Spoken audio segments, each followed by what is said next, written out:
Hello hello hello, good evening good evening good evening. Yes, I am also first. मैं तुम्हारे first से भी first हूं बेटा, मैं तुम्हारे फर्स्ट से भी फर्स्ट हूं। गुड इवनिंग जी, गुड इवनिंग। क्या हालचाल, कैसे हैं सबके सब? स्वागत है आप सभी का उड़ान बैच के अंदर। आज लेकर के आए इलेक्ट्रिसिटी का लेक्चर नंबर 4। कुल 8 लेक्चर लगते हैं इलेक्ट्रिसिटी को पढ़ने में। आज है चौथा लेक्चर, यानी आज लगभग आधा लेक्चर अपन कर लेंगे खत्म। मेरी आवाज सभी को साफ सुनाई दे रही है, वीडियो भी साफ दिखाई दे रही है, तो फायर इमोजी बना दे जल्दी से। आज आपका आधा चैप्टर कंप्लीट हो जाएगा, बाकी का आधा चलता रहेगा, आगे बढ़ते रहेंगे। Good evening. मैं बिल्कुल ठीक हूं बेटा, मेरे हालचाल एकदम बढ़िया है, और पूछने के लिए भी आपका बहुत बहुत धन्यवाद। नाम मैं पढ़ नहीं पाया, बहुत तेजी में नाम निकल गया। मैं भी बिल्कुल ठीक हूं बेटा, और आप भी होपफुली बिल्कुल ठीक होंगे, है ना। पढ़ाई वढ़ाई आपकी बढ़िया चल रही होगी, ठीक है। आज लेक्चर नंबर 4 है। चलिए, बहुत बढ़िया बहुत बढ़िया, शुरू करते हैं। देखो, ये बातें हमने लास्ट क्लास में देख ली थी। कौन कौन सी?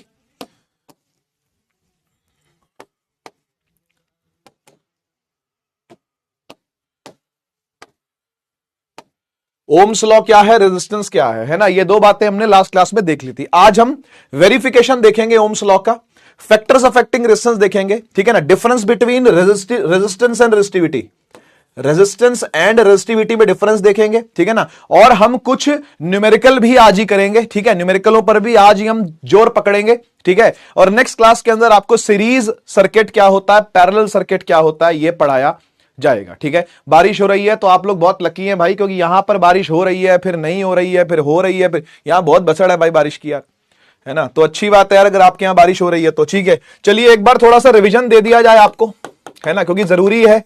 टॉपिक जुड़ता हुआ है पिछले वाले से, है ना। पिछली बार भी मैंने आपको रिवीजन दिया था, फिर से रिवीजन दे रहा हूं, ठीक है। बैकलॉग बेटा, जिसकी हफ्ते में एक क्लास होती है ना, उसके आगे बैकलॉग नहीं रोना चाहिए बेटा, है ना। प्लीज समझो समझो समझो, इस बात को समझो, है ना।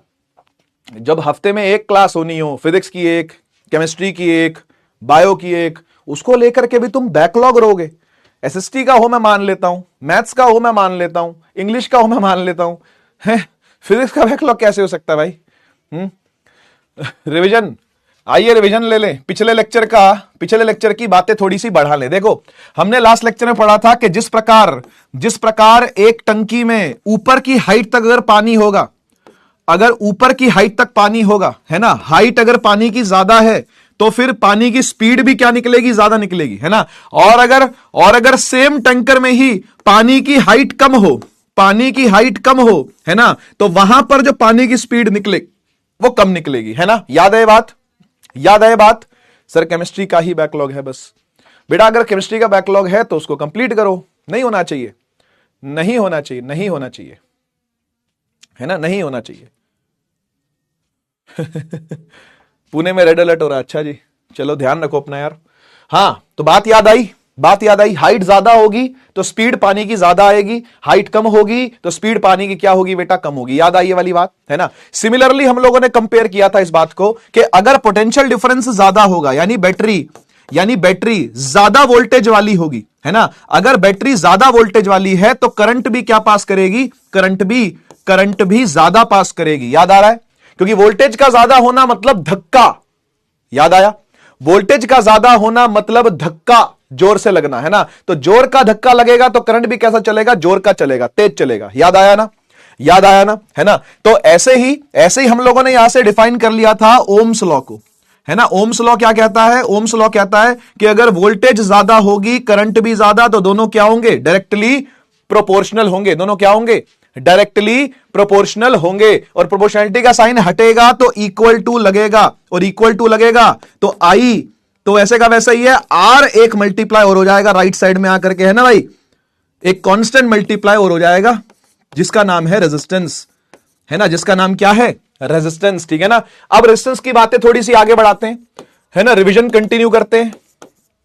रिवीजन कंटिन्यू ऐसे हो रहा है कि अभी अभी आपने फॉर्मूला देखा, V is equal to I R. इसे बोलते हैं ओम्स लॉ का फॉर्मूला, इसे कहते हैं ओम्स लॉ का फॉर्मूला। लेकिन ये जो ओम्स लॉ का फॉर्मूला है, ये कंडीशनल लॉ है, दो कंडीशन पर बेस्ड है। पहली कंडीशन क्या, कि भाई कंडक्टर ही होना चाहिए। अगर इंसुलेटर होता या सेमीकंडक्टर होता तो ओम्स लॉ फॉलो नहीं होता, ठीक है ना। ओम्स लॉ के लिए कंडीशंस चाहिए, पहला कंडक्टर होना चाहिए और दूसरा टेम्परेचर कांस्टेंट होना चाहिए। याद करो, याद करो, टेम्परेचर क्या होना चाहिए बेटा, कांस्टेंट। अगर ये दोनों चीजें हो रही हैं तभी ओम्स लॉ वैलिड होगा, नहीं तो ओम्स लॉ वैलिड नहीं होगा। ये ओम्स लॉ की वैलिडिटी है ना, ये ओम्स लॉ की क्या है बेटा, वैलिडिटी है। अब बात करते हैं इस आर की। ये आर कौन है, तो R stands for resistance. R stand for resistance. Resistance क्या होती है, तो मैंने आपको याद दिला देता हूं, हमने पिछली बार बात करी थी इस बारे में कि भाई एक वायर में जब इलेक्ट्रॉन चलता है तो उसकी चाल इतनी आसान नहीं होती है। जब इलेक्ट्रॉन चलता है तो उसकी चाल आसान नहीं होती है। रास्ते में कौन खड़े होते हैं, दूसरे एटम खड़े होते हैं उसके मुकाबला करने के लिए, है ना, उसको रोकने के लिए, है ना। जिस तरह जीवन में आगे बढ़ने पर आपके भी बहुत सारी रुकावटें आगे आने वाली हैं, है ना, तो क्या रुक जाओगे क्या, जी नहीं रुकेंगे। टकराते लड़ते भिड़ते आगे तो हम निकलेंगे, है ना। तो ये जो कुछ भी प्रोवाइड हो रहा है बाय द एटम्स, ये जो कुछ भी प्रोवाइड हो रहा है बाय द अदर इलेक्ट्रॉन्स या एटम्स या प्रोटॉन्स, है ना, जो भी इनके अंदर है, उनसे जो भी प्रोवाइड हो रही है, इसी को बोलते हैं रुकावट, इसी को बोलते हैं रेजिस्टेंस। ठीक है, सही है, फायर इमोजी हो जाए। ठीक है, यही सारी हम लोगों ने बात करी थी, है ना। ओम से इसकी यूनिट लिखी जाती है और इस ओमेगा से उसको डिनोट किया जाता है। याद आ रहा है ना, एकदम सही। हाँ, रुकावट नहीं बेटा, रुकावट नहीं बेटा, रुकावट, है ना। हाँ, जो रुकावट पैदा हो रही है ओम से उसको डिनोट कर, ओम से उसकी यूनिट होगी और उसकी डिनोशन किससे होगी, ओमेगा से होगी, है ना। ये सब बातें हम लोगों ने पढ़ ली थी। बहुत बढ़िया, आगे चलते हैं, बात करते हैं वेरिफिकेशन ऑफ ओम्स लॉ की। ओम्स लॉ को वेरीफाई आप लोगों को लैब में करवाया जाना चाहिए। पता नहीं करवाएंगे या नहीं करवाएंगे, ये सारा अपैरेटस चाहिए होता है, वो लैब के अंदर मिलता है आपको।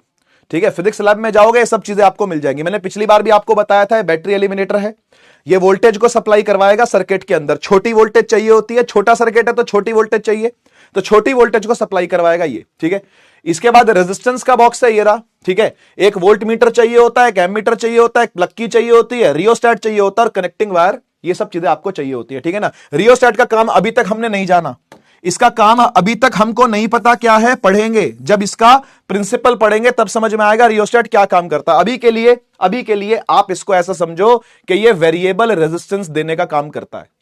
ये फिक्स रेजिस्टर है, ये वेरिएबल रेजिस्टर है।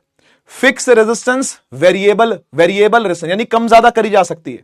इसकी रेजिस्टेंस को कम ज्यादा करा जा सकता है, इसको कम ज्यादा करा नहीं जा सकता, ये फिक्स्ड होती है। ठीक है, रेजिस्टेंस बॉक्स वाली जो रेजिस्टेंस है वो कैसी होती है, फिक्स्ड होती है। ठीक है, और इसको अपन चेंज कर सकते हैं, ये चेंजिंग रेजिस्टेंस है। ठीक है ना, वेरिएबल रेजिस्टेंस भी बोलते हैं इसको, तो चेंजिंग रेजिस्टेंस है। रियोस्टेट की जो रेजिस्टेंस होती है वो चेंजिंग होती है, उसको कम ज्यादा कर सकते हैं। कैसे करेंगे बाद में पढ़ेंगे, कैसे कर सकते हैं बाद में पढ़ेंगे। ठीक है, आइए ओम्स लॉ का एक बार सर्किट देख ले कैसा बनेगा। सर्किट एक्चुअली में ऐसा दिखाई देगा। ठीक है, सर्किट एक्चुअली में इसका टॉप व्यू है, ये टेबल पर रखे हुए हैं सारी चीजें, है ना, ये सारी चीजें टेबल पर रखी हुई है और आपको टॉप व्यू से दिखाया जा रहा है। ठीक है, अब देखो क्या क्या है इसके अंदर। इसमें एक बैटरी एलिमिनेटर है जो क्या दे रहा होगा, वोल्टेज दे रहा होगा। ठीक है ना, ये वोल्टेज सप्लायर है, ये वोल्टेज सप्लायर है। ठीक है, ये वोल्टेज सप्लाई करेगा, बैटरी है एक टाइप का, है ना। ये एमीटर है, क्या करेगा, करंट नापेगा। एमीटर का काम क्या होता है, करंट नापना, है ना। ये मेजर करता है करंट को, याद करो, ये मेजर करता है किसको बेटा, करंट को। ठीक है, ये रेजिस्टेंस प्रोवाइड करेगी, कोई भी फिक्स रेजिस्टेंस, 5 ओम तो 5 ओम प्रोवाइड कर रही है, 3 ओम तो 3 ओम प्रोवाइड कर रही है, 2 ओम तो 2 ओम प्रोवाइड कर रही है, 10 ओम तो 10 ओम प्रोवाइड कर रही है। जो भी कुछ होगी ये रेजिस्टेंस प्रोवाइड करेगा। ठीक है, बढ़िया। अच्छा, अब ये आ गया वोल्ट मीटर, इसका काम क्या है, ये आ गया वोल्ट मीटर, इसका काम क्या है बताइए, इसका काम क्या है, इसका काम क्या है। बहुत बढ़िया, यस, वोल्टेज मेजर करना। तो ये क्या करता है बेटा, ये मेजर करता है वोल्टेज को। बहुत सही, ये मेजर करता है किसको, वोल्टेज को। उसके बाद आता है रियोस्टेट। मैंने आपको बताया इसमें रेजिस्टेंस कम या ज्यादा हो सकती है ना। कम या ज्यादा रेजिस्टेंस करने के लिए ये रिस्पॉन्सिबल है, फिक्स रेजिस्टेंस देने के लिए ये रिस्पॉन्सिबल है, कम या ज्यादा करने के लिए ये रिस्पॉन्सिबल है रेजिस्टेंस को। ठीक है, इसके बाद आ गई की, है ना, ये की है यानी स्विच है, ये स्विच है, ऑन या ऑफ करेगा। ठीक है, ये स्विच है ना, किसके काम के लिए आता है, ऑन या ऑफ करने के लिए आता है। ठीक, बढ़िया। किस तरह से कनेक्ट होगा, तो इस प्रकार से कनेक्शन हो जाएगा। देखो ऐसा सर्किट आपने पिछली बार भी देखा था, है ना। लास्ट लेक्चर के अंदर भी हमने ऐसा ही सर्किट सेम टू सेम बनाया था, है ना, ऐसा ही सर्किट हमने सेम टू सेम बनाया था। ठीक है, आइए इसको हम लोग वेरिफिकेशन के लिए यूज करते हैं। ठीक है, टॉपिक पढ़ रहे हैं क्या, टॉपिक पढ़ रहे हैं, वेरिफिकेशन ऑफ ओम्स लॉ। ठीक है, ओम्स लॉ को वेरीफाई करना। सर्किट कैसा होगा मैं आपको दिखा देता हूं। सर्किट कैसा होगा मैं आपको दिखाता हूं। सर्किट कुछ ऐसा होता है, देखो सर्किट ऐसा होता है, एक बैटरी लगी होगी, एक और बैटरी, एक और बैटरी, एक और बैटरी। ठीक है, यहां पे एमीटर होगा। ठीक है, यहां पे कोई अप्लायंस है, मान लो आर रेजिस्टेंस है कोई, ठीक है, जिसके पैरेलल में वोल्ट मीटर ऐसे लगा होता है। ठीक है ना, इसके पैरेलल में वोल्ट मीटर इस तरीके से लगा होगा, पैरेलल में लगता है हमेशा, आपको पता है। ठीक है, अच्छा, उसके बाद एक रियोस्टेट बना देता हूं, एक की बना देता हूं, ये रही की, है ना, और रियोस्टेट ऐसा दिखाया जाता है ना, ऊपर से दिखा दो या फिर ऐसे ऐसे करके ऐसे भी दिखा सकते हो आप। ठीक है ना, दोनों रियोस्टेट ही होते हैं। खैर ये हमने बना दिया, काफी है। ठीक है, अब देखो होगा पता है क्या, ध्यान से सुनना, ध्यान से सुनना, क्या होगा। हम क्या करने वाले हैं, मान लो, सपोज कर लो कि भाई ये जो हर बैटरी है ना, ये 2-2 वोल्ट की है, ये भी 2 वोल्ट, ये भी 2 वोल्ट, ये भी 2 वोल्ट और ये भी 2 वोल्ट। ठीक है, सही है ना, ये सब क्या है, 2-2 वोल्ट के हैं। ओके, तो मैं आपसे पूछना यह चाहता हूं कि अगर हमने पहले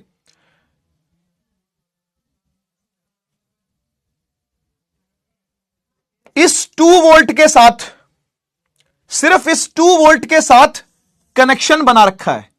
ठीक है, किसके साथ, सिर्फ इस 2 वोल्ट के साथ कनेक्शन बना रखा है, यानी करंट कैसे चलेगा, करंट कैसे चलेगा जरा देखना, करंट ऐसे चलेगा, देखो करंट ऐसे चलेगा, सिर्फ ये 2 वोल्ट ही इंक्लूडेड है सर्किट में, बाकी ये लोग इंक्लूडेड नहीं है। ठीक है, ये तीनों इंक्लूडेड नहीं है, सिर्फ 2 वोल्ट इंक्लूडेड है। ठीक है, तो करंट ऐसे चलेगा, ऐसे चलेगा, ऐसे चलेगा, ऐसे ऐसे ऐसे ऐसे ऐसे ऐसे ऐसे ऐसे ऐसे ऐसे ऐसे और यहां आ जाएगा। समझ पाए? तो मान लेते हैं कि एमीटर ने 1 एम्पियर करंट रिकॉर्ड किया। ठीक है, तो मैं यहां पर एक टेबल फॉर्म कर लेता हूं साइड में, वेरिफिकेशन के लिए एक टेबल बनानी पड़ती है आपको। ठीक है ना, मैं एक टेबल ड्रॉ कर लेता हूं साइड में।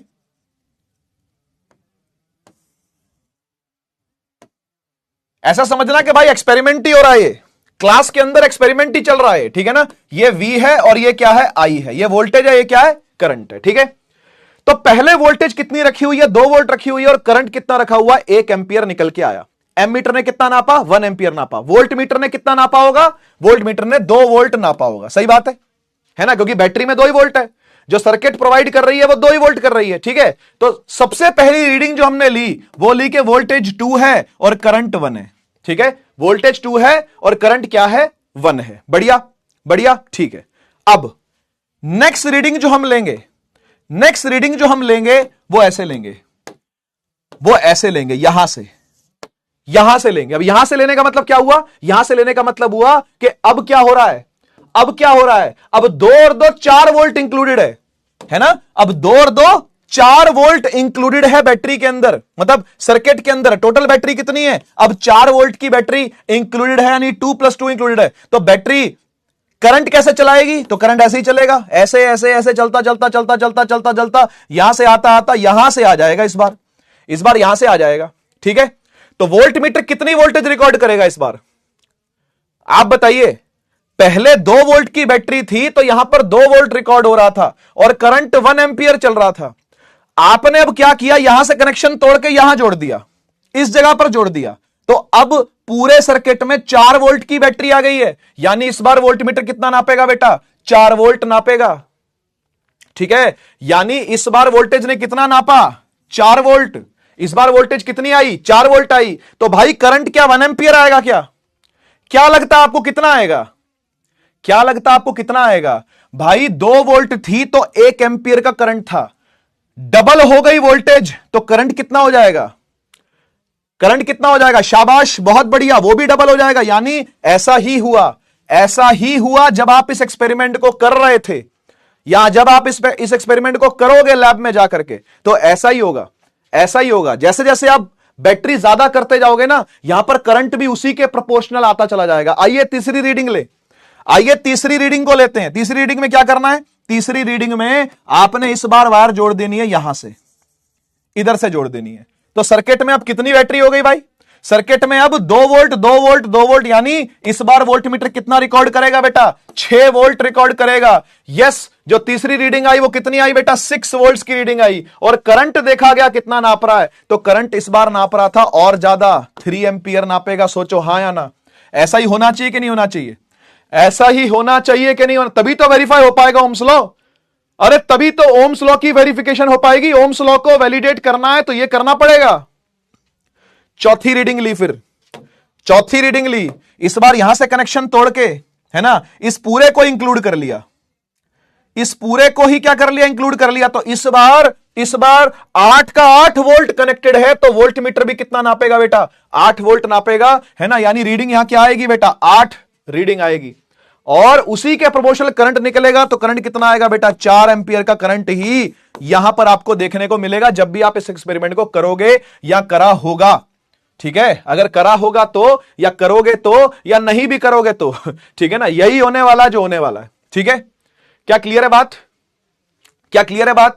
अच्छा एक बात बताओ, ये जो V की वैल्यूज आई हैं, ठीक है, और प्रोपोर्शनली I की वैल्यूज भी आई हैं, क्या हम इसको ग्राफ में प्लॉट करके देखें? अगर ग्राफ में प्लॉट करके हमको स्ट्रेट लाइन मिलती है, तो इसका मीनिंग क्या है? इसका मीनिंग क्या है? Linear equation in 1 variable, linear equation in 2 variable आपने पढ़ी है भाई, 9th क्लास में भी पढ़ी थी और 10th में भी पढ़ चुके हो। अगर लीनियर इक्वेशन आ रही है तो इसका मीनिंग क्या है? अगर लीनियर इक्वेशन आ रही है तो इसका मीनिंग यह है कि दोनों चीजें, दोनों वेरिएबल्स आपस में एक दूसरे के प्रोपोर्शनल हैं। ठीक है ना, और उसी से ओम्स लॉ प्रूव हो जाएगा, उसी से तो ओम्स लॉ वेरीफाई हो जाएगा। सही बात है कि नहीं भाई? वेरिफिकेशन के लिए आपको क्या चाहिए? वेरिफिकेशन के लिए आपको वैल्यूज चाहिए थी, आपने वैल्यूज ले ली। पहले 2 वोल्ट कनेक्ट करके देखा, 1 एम्पीयर का करंट आ रहा था। रिपीट कर रहा हूं पूरी बात, पूरी कहानी रिपीट कर रहा हूं। ओम्स लॉ के वेरिफिकेशन के लिए क्या जरूरी है? यह जरूरी है कि हमारा एंड रिजल्ट आना चाहिए, हमारा एंड रिजल्ट आना चाहिए V और I आपस में प्रोपोर्शनल हो। सही बात है ना? इसी से वेरीफाई हो जाएगा ना, इसी से वेरीफाई हो जाएगा ना। अगर ये दोनों प्रोपोर्शनल आए, अगर ये दोनों प्रोपोर्शनल आए, इसी से वेरीफाई हो जाएगा कि ओम्स लॉ ट्रू है। ओम्स लॉ हो गया वेरीफाई यहां पर, हां क्या ना? यही बात है कि नहीं? तो वही तो कर रहे हैं, वही तो कर रहे हैं। पहले 2 वोल्ट जोड़ा, वोल्ट मीटर ने 2 वोल्ट नापा और करंट नापा 1 एम्पियर। आपने वोल्टेज डबल कर दी, आपने इस बार 2 बैटरियां जोड़ दी, 4 वोल्ट कर दिया। 4 वोल्ट करते ही करंट भी क्या हो गया भाई? डबल हो गया। फिर आपने तीसरी बैटरी जोड़ दी, यानी टोटल वोल्टेज कर दी 6 वोल्ट, तो करंट कितना हो गया? उसका तिगुना हो गया, यानी 3 एम्पियर हो गया। उसके बाद आपने 4 गुना वोल्टेज कर दी, तो करंट भी क्या हो गया? 4 गुना हो गया। आपने एक टेबल में सब कुछ रिकॉर्ड कर लिया, ऑब्जर्वेशंस रिकॉर्ड कर लिया आपने, है ना। अब बनाएंगे ग्राफ, आइए ग्राफ बनाएं।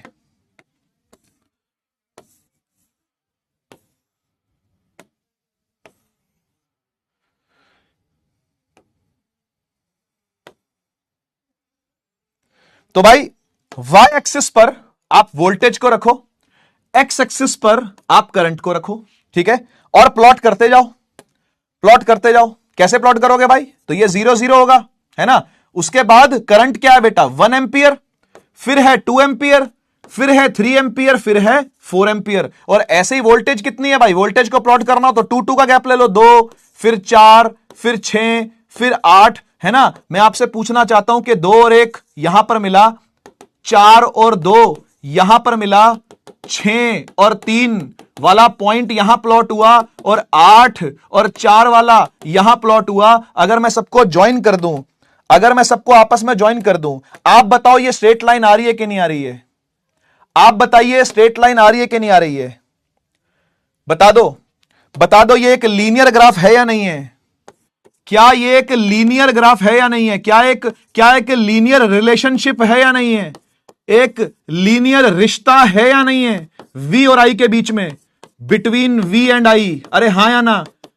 अरे हां या ना? तो V और I आपस में क्या है बेटा? प्रोपोर्शनल हैं, यानी hence Ohm's law is verified, Ohm's law is verified. यह काम 2 से 3 नंबर में करना आ सकता है, आया भी हुआ है पास्ट में।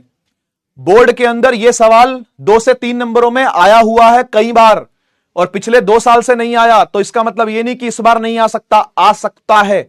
ठीक है, तो वेरिफिकेशन ऑफ ओम्स लॉ आपने करके जाना है। क्या क्या था एक बार फिर से सुन लो। एक डायग्राम बनाना सुंदर सा, जब तक अपने हाथ से नहीं बनाओगे डायग्राम याद नहीं होगा, अपने हाथ से बनाना पड़ेगा आपको, ठीक है। तो डायग्राम के अंदर सारी चीजें इंक्लूड करोगे, सर्किट डायग्राम में सारी चीजें डालोगे, एमीटर डालोगे करंट नापने के लिए, वोल्ट मीटर डालोगे वोल्टेज नाप, ये जरूरी चीजें हैं, ठीक है। रियोस्टेट लगाओ ना लगाओ कोई परवाह नहीं है, रियोस्टेट तुमको लगाना आता है नहीं आता कोई परवाह नहीं, कोई टेंशन नहीं, छोड़ दो। Do not worry about rheostat, worry about the things which are required to verify Ohm's law, ठीक है। तो क्या क्या जरूरी है, वोल्ट मीटर जरूरी, एम मीटर जरूरी, एक छोटी सी रेजिस्टेंस जरूरी, ठीक है। अच्छा, बैटरी जरूरी, की जरूरी, ये सब जरूरी चीजें आपको लगानी है।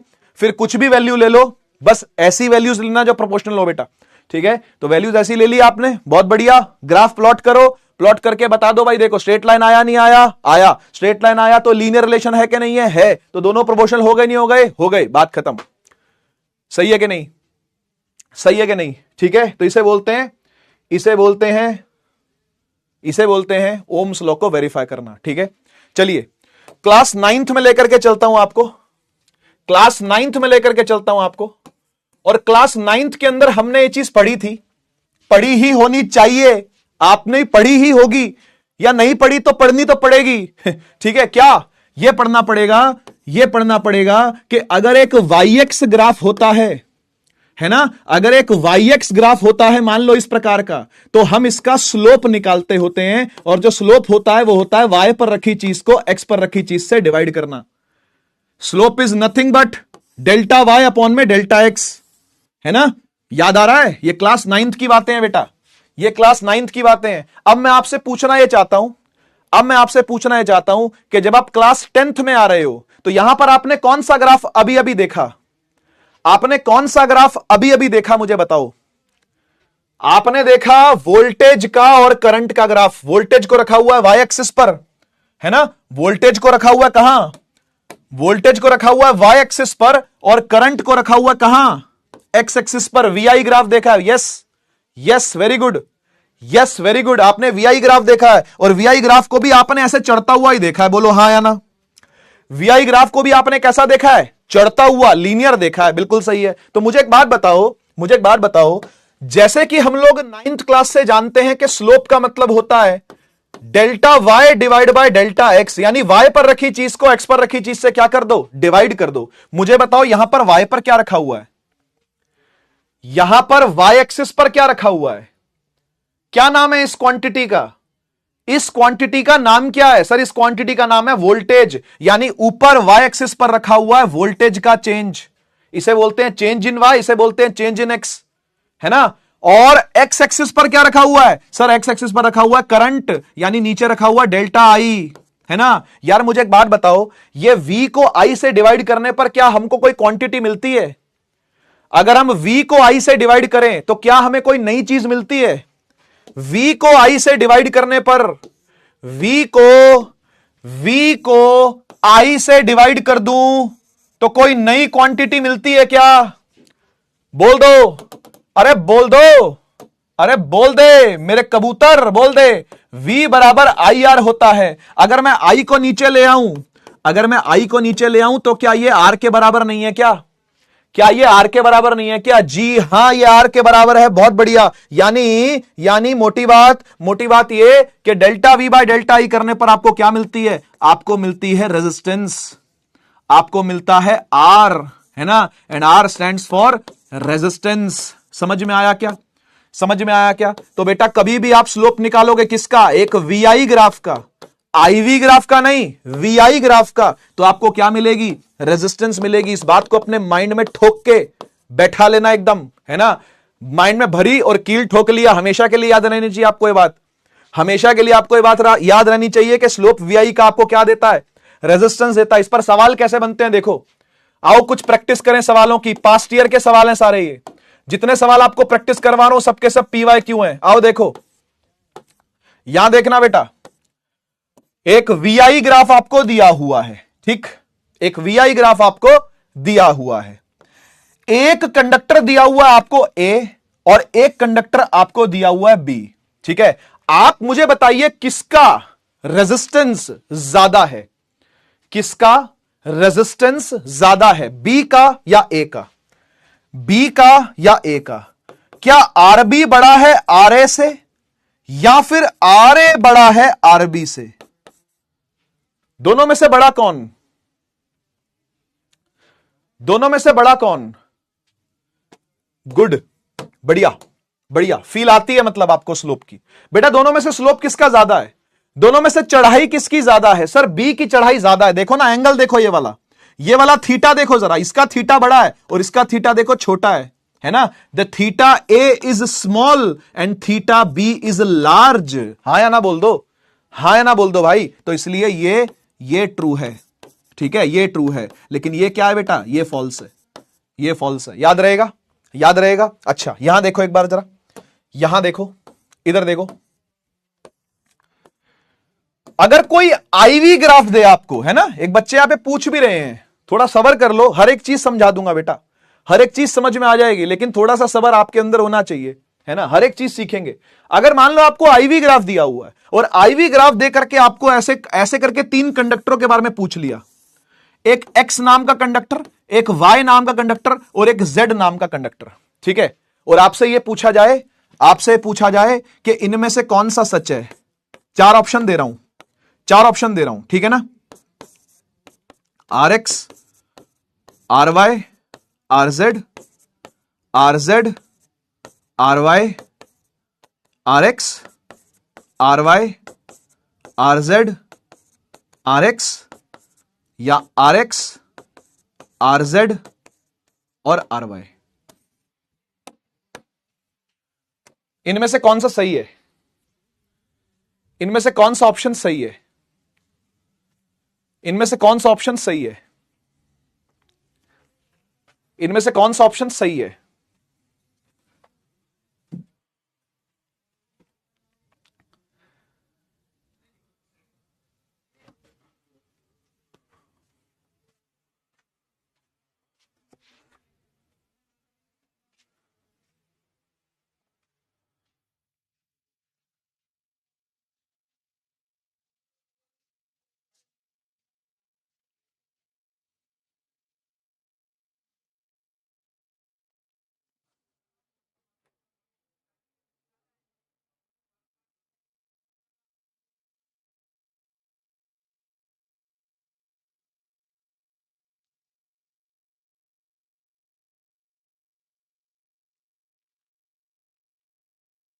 आप में से सारे बच्चे लगभग सही बोल रहे हैं, कुछ बच्चे ए भी कह रहे हैं, है ना, कुछ बच्चों का जवाब ए भी है, लेकिन मोस्टली बच्चों का जवाब जो है वो बी है ना, और काफी हाई परसेंटेज है भाई, है ना, 67% बच्चों ने आंसर दिया है। Tridev, Dhananjay, Syed, Ashish, raw agent, Hitesh, Ayush, Thakur, Aditya, Priyanshu, Divyankar.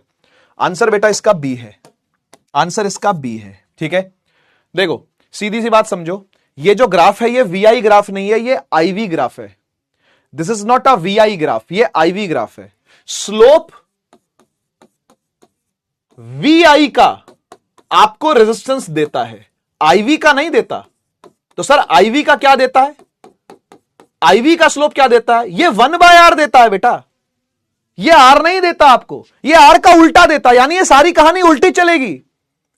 समझ गए ना? अगर वीआई ग्राफ होता तो जिसका स्लोप ज्यादा वो जीत जाता, बी का स्लोप ज्यादा वो जीत गया। यहां पर जिसका स्लोप कम है वो जीतेगा, समझ रहे हो ना? जिसका स्लोप कम है उसकी रेजिस्टेंस ज्यादा होगी, क्योंकि दोनों रेसिप्रोकल देख रहे हो, इनवर्सली प्रोपोर्शनल देख रहे हो। जिसका स्लोप कम होगा उसकी रेजिस्टेंस ज्यादा होगी, इनवर्सली है मामला, है ना? तो आईवी का जो स्लोप होगा वो इनवर्सली काम करेगा, ठीक है, और जो वीआई का स्लोप होगा वो डायरेक्टली काम करेगा। क्लियर है बात? क्लियर है बात? अच्छा ये बताओ अगर यहां पर वीआई होता तो तब ऑप्शन कौन सा सही होता? अगर ये एक वीआई ग्राफ होता तब कौन सा ऑप्शन सही होता?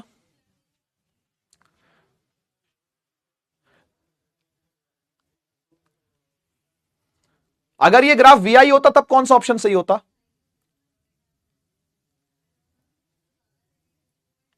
ठीक है, ए होता तब। बढ़िया बढ़िया, है ना? तो फील है आपको मतलब इस चीज की, ठीक है, इस चीज की आपको फील होनी चाहिए, है ना, कि भाई ये आईवी ग्राफ है ना। चलो एक काम करते हैं, जुगाड़ देता हूं आपको, एक जुगाड़ देते हैं आपको, दे दें, लो जुगाड़ लिखो।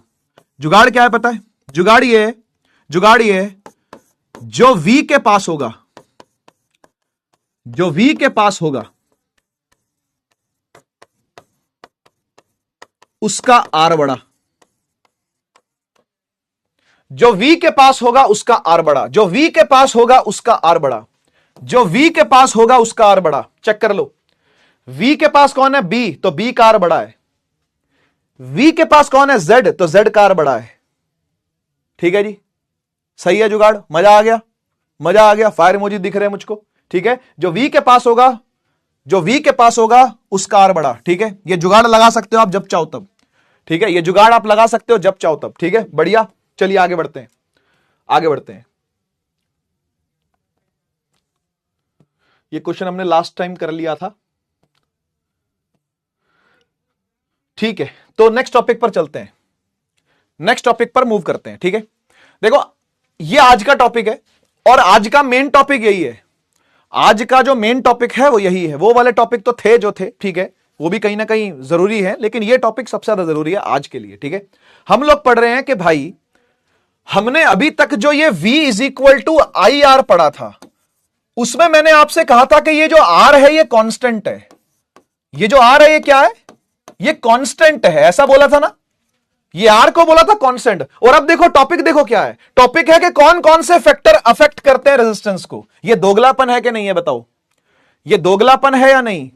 भाई मैंने पहले खुद ही बोला कि ये जो R है ये कांस्टेंट होता है, और फिर मैं कह रहा हूं कि फैक्टर अफेक्ट करते हैं रेजिस्टेंस को। बताओ ये दोगलापन किया कि नहीं किया मैंने? बताओ ये दोगलापन है कि नहीं है? दोगलापन है है ये दोगलापन है कि नहीं? जब मैंने आपसे पहले ही कहा था कि V is equal to I R में R कांस्टेंट है, V बराबर आई आर में R तो कांस्टेंट होता है ना। और फिर मैं यही बोल रहा हूं कि भाई कोई कोई फैक्टर है जो अफेक्ट करते हैं रेजिस्टेंस को। फैक्टर्स अफेक्टिंग रेजिस्टेंस, इसका मतलब क्या हुआ कि रेजिस्टेंस चेंज होती है, उनके फैक्टर्स कौन कौन से हैं? अभी कह रहा हूं कि कांस्टेंट है, अब कह रहा हूं कि चेंज है, तो सच क्या है? सच क्या है? सच क्या है? हां अशनीर बताओ सच क्या है? तो सच क्या है फिर? क्या R कांस्टेंट है या फिर R चेंज होता है? सच क्या है? अच्छा, एनसीईआरटी वालों ने गद्दारी करी है सर कह रहे सर आप तो अच्छे हैं, एनसीईआरटी वाले ही ऐसे हैं। नहीं बेटा नहीं, एनसीईआरटी वालों ने भी कोई दोगलापन नहीं करा और ना ही मैंने कोई दोगलापन करा है। ठीक है, ये दोगलापन नहीं है, ये दोगलापन नहीं है। सच्चाई क्या है सुनो, सच्चाई ये है, नहीं नहीं ये कोई केमिस्ट्री थोड़ी ना जो यहां पे एक्सेप्शन होगी, कभी कुछ हो जाए कभी कुछ हो जाए, ऐसा नहीं होता भाई। फिजिक्स है ये फिजिक्स है, ये फिजिक्स है। बात ये कि दोनों सच्चे हैं, दोनों सच बात है।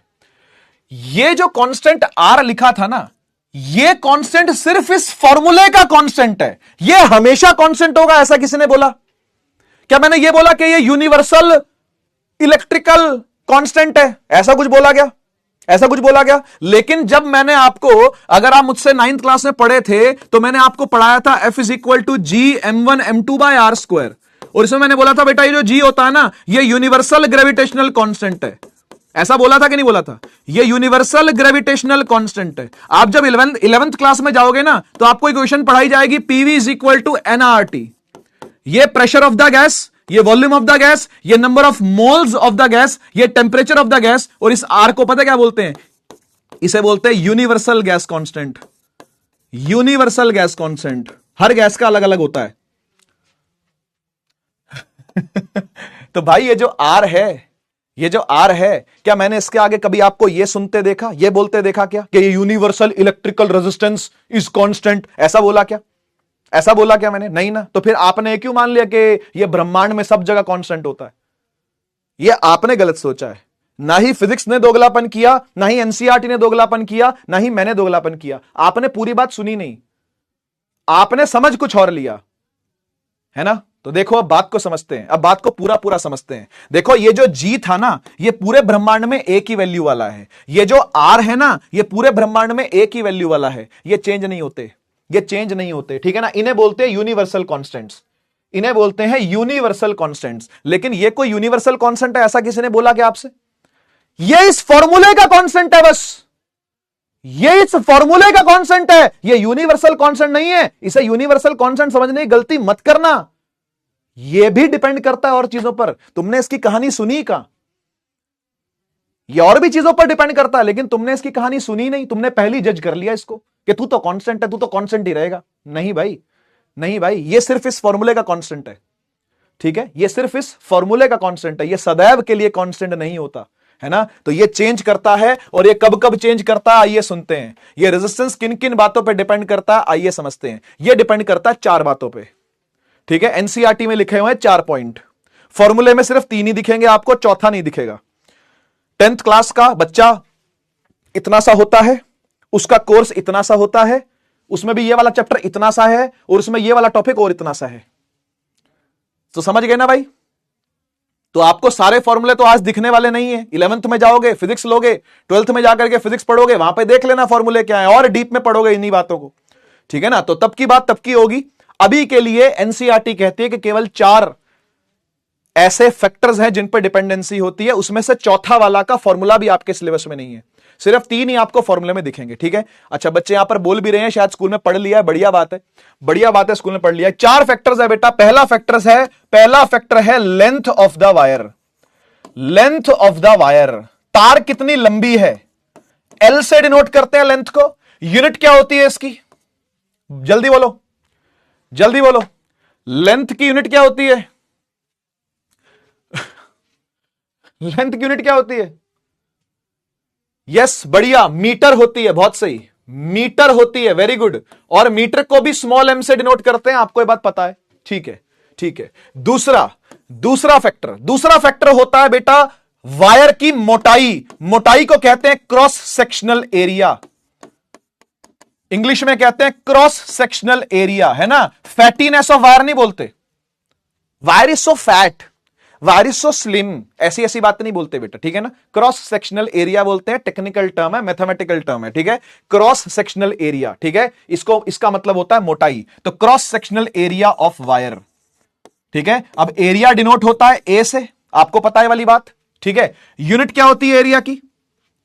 एरिया की यूनिट क्या होती है? शाबाश, बहुत बढ़िया, पहले लिखना चालू कर दिया बच्चों ने, मीटर स्क्वायर, मीटर स्क्वायर, है ना। और इसको शॉर्ट में कैसे लिखेंगे? एम स्क्वायर लिखेंगे, बहुत बढ़िया, बहुत बढ़िया, शाबाश, बढ़िया, है ना। इसकी हिंदी भी लिख देता हूं, है ना, हिंदी भी लिख देता हूं ताकि आपको याद रहे। लेंथ मतलब लंबाई, तार की लंबाई।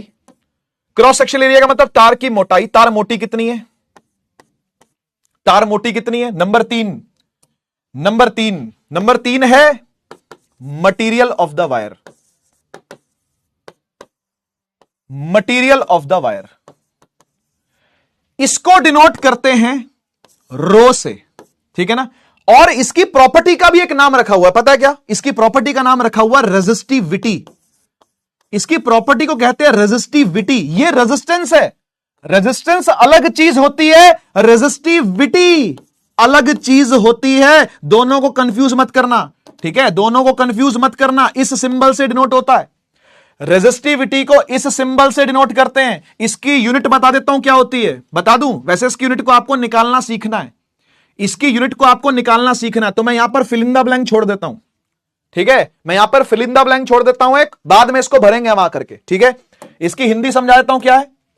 मटीरियल ऑफ द वायर का मतलब क्या है भाई? भाई वायर कॉपर की है, वायर सिल्वर की है, वायर प्लास्टिक की है, वायर रबर की है, वायर कांच की हो सकती है, वायर किसी फाइबर की हो सकती है, वायर एल्युमिनियम की हो सकती है, वायर लोहे की हो सकती है ना, वायर स्टील की हो सकती है। अरे मटेरियल वगैरह का ना भाई, तो किस मटेरियल की बनी है वो, है ना, किस खाद पानी की बनी है वो, है ना।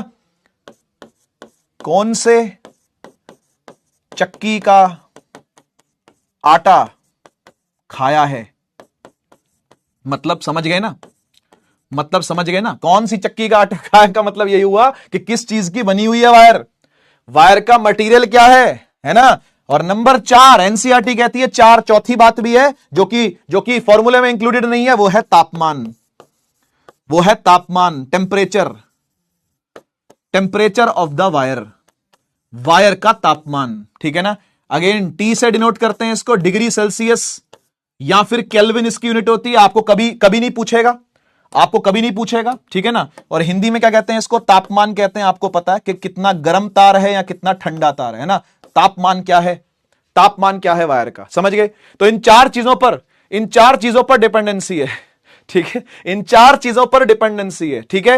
रेजिस्टेंस इन सब चीजों पर डिपेंड करती है। रेजिस्टेंस को यूनिवर्सल कांस्टेंट नहीं है, इस भ्रम में मत जीना मेरे कबूतरों, माय डियर पिजन्स एंड पिजनियास, इस भ्रम में ना जिए कि जो वायर है उसकी जो रेजिस्टेंस है वो कांस्टेंट होती है। जी नहीं, वो इन बातों पे डिपेंड करती है कि वायर लंबी कितनी है। ठीक है ना। अब बात करते हैं कि किस प्रकार की डिपेंडेंसी है ये। ठीक है, इन चार बातों पे डिपेंड करती है, लेकिन ये डिपेंडेंसी किस प्रकार की है आइए देखते हैं। आइए देखते हैं ये डिपेंडेंसी जो है ना, उसमें सबसे पहला हमने पढ़ा लेंथ। तो लेंथ पर जो ये रेजिस्टेंस है ना वो डायरेक्टली प्रोपोर्शनल होती है। मतलब क्या हुआ इस बात का? मतलब जितनी लंबी तार है उतनी ज्यादा रुकावट है। सोचो सोचो, मान लो भाई आपके घर के बाहर एक बहुत ही लंबा जुलूस निकल रहा है, बारात निकल रही है गली में से, मान लो, है ना, गली में से बारात निकल रही है। क्या रोज निकलती है? नहीं, कभी कभी निकलती है, कभी कभी निकलती है ना। अच्छा, लेकिन हो सकता है कि आपके घर के पास आसपास बाजार जो होता है वो कभी कभी लगता हो, वो आपको हर वीक देखने को मिलता हो। वीकली बाजार लगते हैं हम लोगों के घरों के आसपास, है ना, या फिर कभी डेली भी खड़े रहते हैं वहां पर, फल फूल वाले मंडी वंडी आसपास होती है हमारे घर के, है ना। तो भाई अगर घर के बाहर बिल्कुल गली में से बारात निकल के जा रही है ना, और तुमको भी उसमें से कुछ निकल करके जाना है, जरूरी काम है ना, तो तुमको क्या करना पड़ेगा? तुमको ज्यादा लोगों से भिड़ के जाना पड़ेगा, यानी रुकावट क्या होगी? ज्यादा होगी। अगर पूरी गली जो वो भरी पड़ी है बारातियों से, पूरी गली आपके घर के बाहर बिल्कुल पूरी गली भरी पड़ी है, किससे? बारातियों से, है ना, तब क्या होगा? आपके लिए निकलना ज्यादा कठिन होगा। तो ऐसा ही कुछ है कि जब इलेक्ट्रॉन इतने बड़े लेंथ में से निकलना चाहता है ना, जब लंबाई ज्यादा होती है तो फिर रुकावटें भी कैसी होंगी बेटा? ज्यादा होंगी, है ना, टक्करें भी कैसी होंगी बेटा? ज्यादा होंगी। इसका निकलना भी कैसा होगा? ज्यादा कठिन होगा। तो लंबाई ज्यादा होगी तो रुकावट ज्यादा होगी। इसको फील आप लोगों को करवा दिया मैंने। ठीक है, इस तरीके से इसको फील किया जा सकता है। दूसरा जो रेजिस्टेंस होती है वो मोटापे के इनवर्सली प्रोपोर्शनल होती है। मतलब क्या हुआ इस बात का? मतलब जितनी मोटी तार है उतनी कम रुकावट पैदा करती है। आपने एक बात देखी है, आपके घर में जो अप्लायंसेस हैं उनमें भी एक तार लगी होती है। आपके फोन का जो चार्जर है उसमें भी एक तार होती है ना। आपके घर में मान लो एक टेबल फैन है, उसकी भी अपनी एक तार होती है ना। और जो आपके घर के बाहर खंबे लगे होते हैं उन खंबों में भी एक तार चल रही होती है। सबसे मोटी तार कौन सी होती है मुझे बताओ? सबसे मोटी तार कौन सी होती है मुझे बताओ? क्या आपका जो चार्जर, फोन का चार्जर है, उसकी तार उस बाहर खंबे पर लगी तार से मोटी होती है क्या? सबसे मोटी तार कौन सी मिलेगी आपको? जो खंबे पर है। शाबाश, हां बिल्कुल बिल्कुल, है ना। सबसे मोटी तार कौन सी है? खंबे वाली, है ना। ऐसा क्यों है? खंबे वाली तार सबसे मोटी क्यों है? खंबे वाली तार इसलिए सबसे मोटी है बेटा क्योंकि उसको ज्यादा करंट चलवाना है। यस, जो पोल वाली तार है, पोल POLL वाला, ये वाला पोल नहीं बेटा, जो खंबे घर के बाहर लगे रहते हैं, जिन पर तार दौड़ती है, जिनमें करंट दौड़ता है, उसमें करंट ज्यादा दौड़वाने के लिए मोटी तार रखी जाती है। क्योंकि जब तार मोटी होती है ना, तो इलेक्ट्रॉन का रास्ता कंपैरेटिवली आसान होता है। ठीक है ना, इलेक्ट्रॉन का रास्ता कंपैरेटिवली आसान होता है। ठीक है, तो मोटी तार अगर होगी, है ना, मोटी तार अगर होगी तो उसमें से निकलना थोड़ा इजी होगा। इसको आप ऐसे भी समझ सकते हो कि भाई आपके घर के पास जरूर एक चौड़ी वाली रोड होगी, एक चौड़ी सड़क होगी, है ना, और एक भीड़ी सी सड़क होगी, बिल्कुल दबी सी, है ना। उसमें से निकलते हैं तो भाई ट्रैफिक सारा वहीं रुक जाता है। साइकिल खड़ी है तो खड़ी रह गई, बाइक खड़ी रह गई, गाड़ी खड़ी रह गई, बैलगाड़ी खड़ी तो खड़ी रह गई, है ना। और जो चौड़ी वाली रोड है उसमें से ट्रक भी निकल जाते हैं, उसमें से बस भी निकल जाती है। तो कुछ ऐसा ही है, रोड चौड़ी होगी तो आसानी से आवागमन होता रहेगा, है ना। क्लियर है बात? तो रेजिस्टेंस क्या है? इनवर्सली प्रोपोर्शनल किसके है? एरिया के। ठीक है, अच्छा, दोनों को क्लब कर देते हैं, दोनों को कंबाइन कर देते हैं, है ना। कंबाइन कर रहा हूं दोनों को, कंबाइनिंग 2 and 1। कंबाइन करने पर जो प्रोपोर्शनैलिटी रह जाएगी वो ऐसी रह जाएगी, R proportional L by. Feel वही है, देखो अभी भी वही है। R और L क्या है? डायरेक्टली है, और R और A क्या है? इनवर्सली है। ठीक है, अब बारी आती है इस प्रोपोर्शनैलिटी के साइन को हटाने की, इक्वल टू लगाने की, और एक कांस्टेंट को मल्टीप्लाई करने की। और वो कांस्टेंट इससे बढ़िया कोई नहीं हो सकता, क्योंकि बात बात पर तुम वायर थोड़ी चेंज करते रहोगे। सोचो, तुम वायर की लंबाई अलग ले आओगे, वायर की मोटाई अलग ले आओगे, लेकिन क्या वायर ही बदलते रहोगे क्या? अभी कॉपर की लेके आया हूं, फिर कल स्टील की ले आऊंगा, परसों सिल्वर की ले आऊंगा, चौथे दिन आयरन की ले आऊंगा, पांचवें दिन कोई और मटेरियल। ऐसा होता है क्या? ऐसा होता है क्या? अरे मटेरियल तो वही रखते हो ना तार का, सही बात है कि नहीं? तो मोस्ट ऑफ द टाइम जो कांस्टेंट रहेगा उसको हम यहां मल्टीप्लाई कर देंगे, यानी मल्टीप्लाई किसको करेंगे? मल्टीप्लाई करेंगे हम रो को। समझे बात को भाई? बहुत लॉजिकल सी बात है, बहुत लॉजिकल सी बात है। रो को क्यों रखा गया यहां पर? रो को इसलिए रखा गया क्योंकि for a material this is constant. किसी भी मटेरियल के लिए रो क्या होता है? कांस्टेंट होता है, ठीक है ना? तो ये हो गया L डिवाइड बाय A। तो मोस्ट ऑफ द क्वेश्चंस भी जो आपको मिलेंगे बेटा वो ऐसे ही मिलेंगे, है ना? मोस्ट ऑफ द सवाल जो आपको मिलने वाले वो ऐसे ही मिलने वाले हैं। तो भाई ये है रेजिस्टेंस का अपना पर्सनल फॉर्मूला, ये है रेजिस्टेंस का अपना पर्सनल फॉर्मूला, ठीक है ना? ये इसका फॉर्मूला नहीं था। कहीं आप सोचो कि सर R तो V बाय I भी होता है, तो ये इसका पर्सनल फॉर्मूला नहीं, ये पर्सनल फॉर्मूला नहीं है। ये इसकी फील से आया हुआ फॉर्मूला है क्या? नहीं, ये फील वाला फॉर्मूला है। पर्सनल फॉर्मूला का मतलब होता है फील वाला, जो उसके फील में से आया है, जो उसकी डेफिनेशन में से आया है, जो आपको फील करवाए कि किस पे डिपेंड करता है, ठीक है ना? जो आपको फील करवाए किस पे डिपेंड करता है। ये कोई फील थोड़ी दे रहा है, रेजिस्टेंस V और I पे थोड़ी डिपेंड करती है। V और I आपस में प्रोपोर्शनल है भाई, क्या समझ रहे हो बात को? तो R का फॉर्मूला ये नहीं है, R का अपना निजी फॉर्मूला जो है वो ये है, ठीक है? R बराबर रो एल बाय, R बराबर रो एल बाय, R बराबर रो एल बाय, ठीक है? और मैंने आपको कहा था कि टेम्परेचर फॉर्मूला में इंक्लूड नहीं होता, लेकिन यह फॉर्मूला वैलिड ही तभी है जब टेम्परेचर कांस्टेंट होगा। टेम्परेचर कांस्टेंट होना चाहिए और रो भी क्या होना चाहिए? कांस्टेंट होना चाहिए, ठीक है? तभी काम हो पाएगा, तभी यह फॉर्मूला आप लगा पाओगे, नहीं तो फॉर्मूला नहीं लगेगा, नहीं तो फॉर्मूला नहीं लगेगा। अच्छा, मैं आपसे फिर एक बात पूछना चाहता हूं, मैं आपसे फिर एक बात पूछना चाहता हूं। ये जो रो आपने यहां पर मल्टीप्लाई करवाया है मुझसे, ये जो रो आपने मुझसे यहां मल्टीप्लाई करवाया है, क्या ये यूनिवर्सल कांस्टेंट है या इसकी भी कोई कहानी चल रही है? इसकी भी कोई सीरीज चल रही है, सीक्वल? अगले सीरीज में पता चलेगा कि अखंडानंद त्रिपाठी जिंदा है या नहीं, कि शरद शुक्ला उसको बचा के ले गए कि नहीं। बताओ बताओ।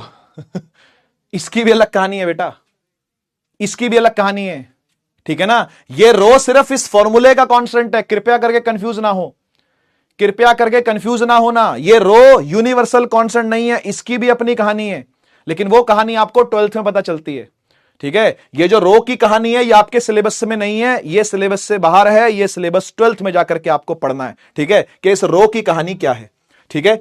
फिलहाल हम रो को फील करवा देते हैं आपको, फिलहाल हम आपको रो को फील करवा देते हैं, ठीक है ना? फील ऑफ रो क्या है ना? इस रो की फील क्या है? देखो, रो को कहते हैं रेजिस्टिविटी, रो को कहते हैं रेजिस्टिविटी।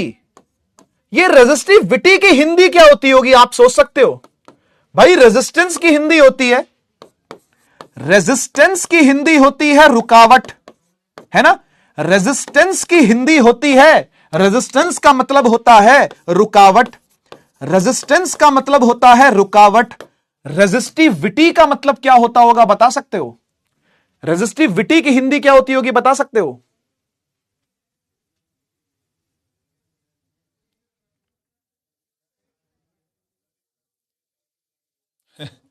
रुकावट तो यही है, इसका मीनिंग क्या है? अच्छा ये बताओ, ये बताओ, ये जो रुकावट है, ये जो रुकावट है, ये क्या बोले इसको? ये एक नाउन है या एडजेक्टिव है? क्रिया, क्रिया समझते हो? वर्ब, ये एक वर्ब है या एडवर्ब है? ये वर्ब है या एडवर्ब है? रुकावट, रेजिस्टेंस, रुकावट, ये वर्ब है, ये वर्ब है या एडवर्ब है? ये वर्ब है, बिल्कुल, ये क्रिया है बेटा, ये क्रिया है, ये क्रिया है और ये क्रिया विशेषण है। ये जो रेजिस्टिविटी है ये एडवर्ब है, ये एडवर्ब है बेटा, ये क्रिया विशेषण है। बात को समझो, बात को समझो। ये तो काम है जो हो गया, ये तो रुकावट है जो पैदा हो गई, है ना? लेकिन रेजिस्टिविटी का मतलब क्या होता है? रेजिस्टिविटी का मतलब होता है कि भाई रोकने की क्षमता कितनी है, रोकने की क्षमता, किसी मटेरियल की रोकने की क्षमता कितनी ज्यादा है, किसी मटेरियल की करंट को रोकने की क्षमता कितनी ज्यादा है। जैसे मैं एग्जांपल देता हूं आपको, इसको समझना इतना मुश्किल है तो मैं आपको इजी एग्जांपल देता हूं। आप मुझे एक बात बताओ, जिस व्यक्ति का जो नेचर होता है क्या वो वैसा ही काम नहीं करता? क्या उसे वैसे ही काम नहीं करना चाहिए क्या?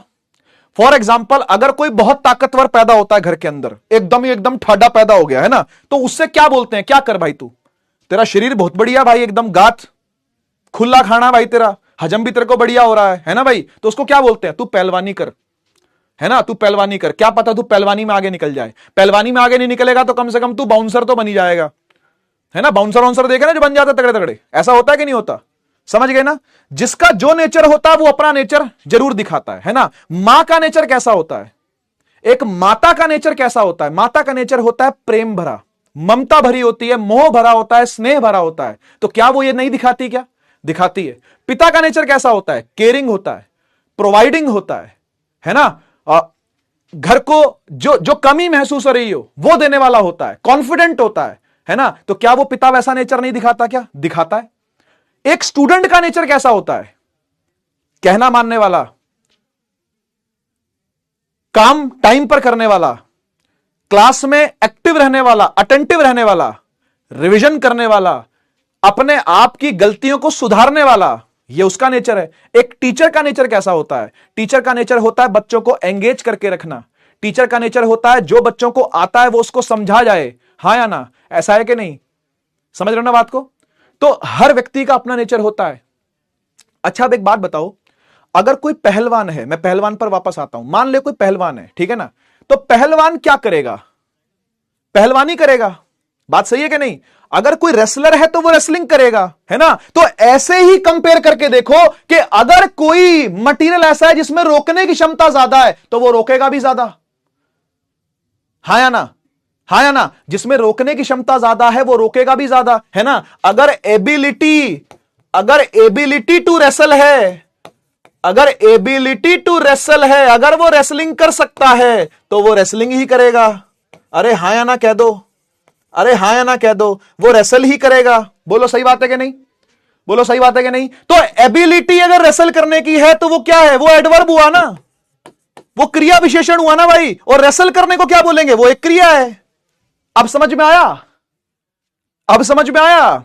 आग का नेचर गर्म है, आग का नेचर कैसा होता है? गर्म। जल का नेचर कैसा होता है? शीतल, है ना भाई। बिल्कुल वैसे ही समझने वाली बात है ये।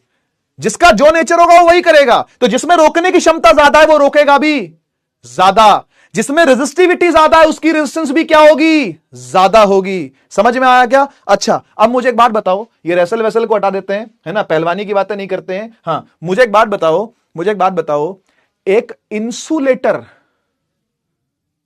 इंसुलेटर के करंट को रोकने की क्षमता कैसी होगी? एक इंसुलेटर के करंट को रोकने की क्षमता कैसी होगी? फील दिलवानी है ना भाई, तो एग्जाम्पल तो लेने पड़ेंगे।